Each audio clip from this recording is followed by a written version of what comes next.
Okay, now let's go through the international section, some international news. 17th MENA World Economic Forum held in Jordan. So let's read about it. What's this MENA all about? The World Economic Forum in the Middle East and North Africa, that is MENA, took place at Jordan's Dead Sea.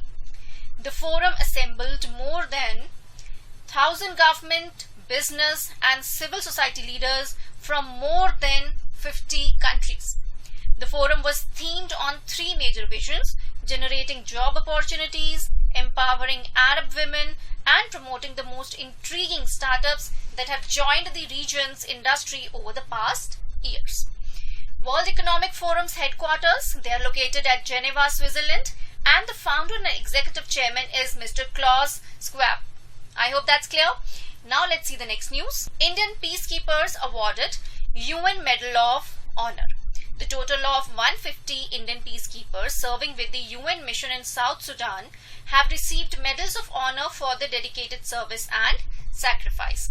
Under this, the Indian Horizontal Mobility Engineering Company had completed the renovation of 145 kilometers of roadway connecting Bentiu and Leer in South Sudan, easing the way for the delivery of humanitarian aid, trade and intercommunal dialogue. So this was regarding the UN Medal of Honor which was awarded to the Indian peacekeepers. Let's read the next news. Indonesia releases special stamp on theme of Ramayana. Indonesia has released a special commemorative stamp on the theme of Ramayana to mark the 70th anniversary of the establishment of its diplomatic ties with India. The stamp is designed by renowned Indonesian sculptor Padma Shri Bapak Nyoman Nirwata. Featured a scene from Ramayana. What was that scene? In which Jatayu valiantly fought to save Sita. So Indonesia has launched this special stamp to commemorate the 70th anniversary of the establishment of its diplomatic ties with India. Indonesian capital is Jakarta. Currency is Indonesian rupiah. Ambassador of India to Indonesia is Pradeep Kumar Rawat. Move ahead. World's first malaria vaccine launched in Africa.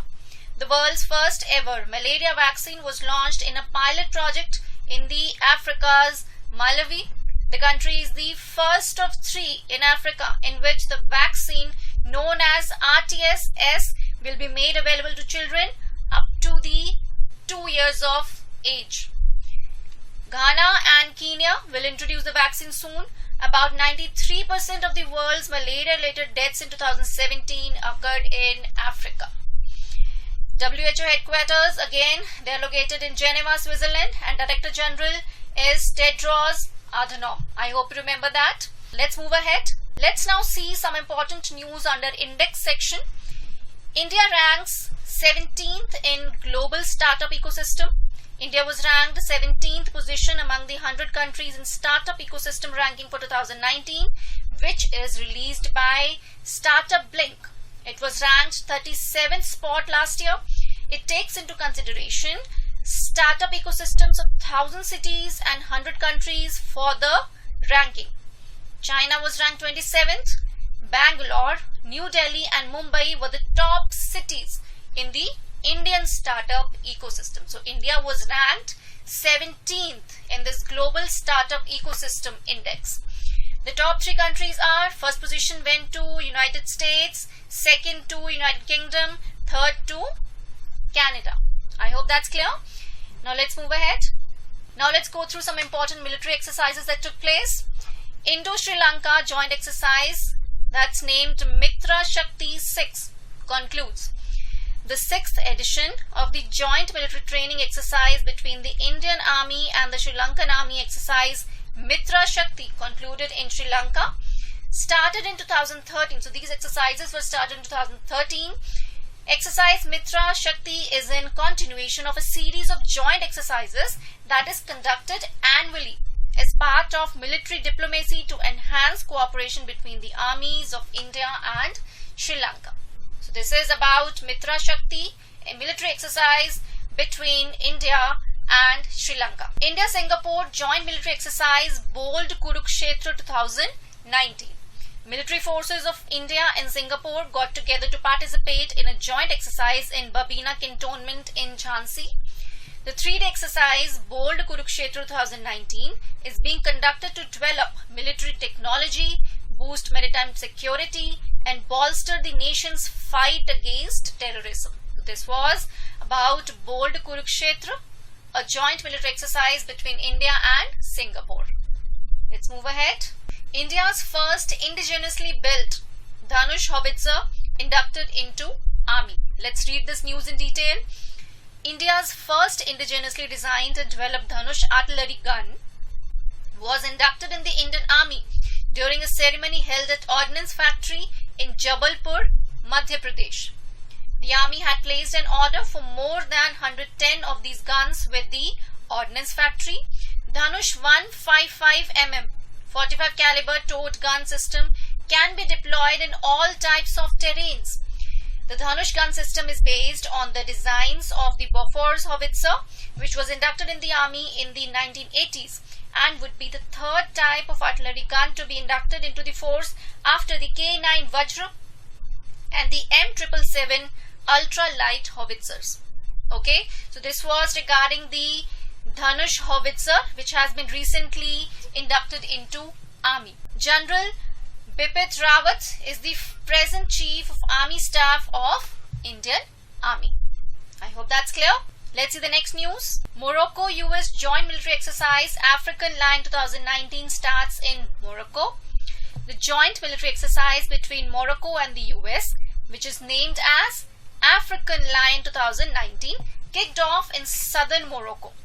The exercise marks the participation of thousands of military officers.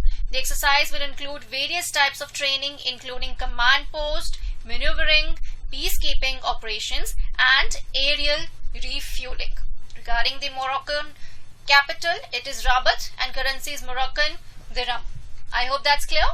Okay, now let's see the next news. India and France to hold largest ever Varun, which is a naval exercise off Goa coast. India and France will conduct their largest ever naval exercise Varun in May 2019. It will witness the participation of aircraft carriers, destroyers, submarines and fighters. India will deploy its aircraft carrier INS Vikramaditya with its MiG-29K fighters. Similarly, the French Navy will send its aircraft carrier FNS Charles de Gaulle with its Rafale M naval jets and other warships for the Varun exercise. So India and France, largest ever naval exercise named Varuna. Move ahead. Book on Jallianwala Bagh poem Khooni Vaisakhi was released in UAE. A book containing English translation of the 100-year-old classic Punjabi poem about Jallianwala Bagh massacre, Khooni Vaisakhi, has been released in Abu Dhabi. India's ambassador to the UAE, who is Navdeep Singh Suri, commended the launch of the book. The poem was translated by Mr. Suri, whose grandfather, revolutionary poet and novelist Nanak Singh, a Jallianwala Bagh survivor, wrote it after witnessing first-hand the events of April 13, 1919. So this was regarding a Jallianwala Bagh poem named Khooni Vaisakhi, which was released in UAE. Let's see the next news. Okay, now some important space news. Sri Lanka's first satellite Ravan-1 launched into space. Sri Lanka's first ever satellite Ravan-1 was launched into space from NASA's flight facility on Virginia's East Shore. Ravan-1 weighs around 1 kg and the lifespan of the satellite is around 1.5 years. The satellite was designed and built at the Kyushu Institute of Technology in Japan by 2 Sri Lankan research engineers. Its camera mission is to capture images of Sri Lanka and its neighboring countries. I hope that's clear. Now let's move ahead. Christina Koch to set record for longest space flight by a woman. Let's read in detail. NASA astronaut Christina Koch is going to have her mission on the International Space Station extended to 328 days, which would set a record for the longest single space flight by a woman. Koch, who arrived at the space station on March 14, is scheduled to remain in orbit until February 2020.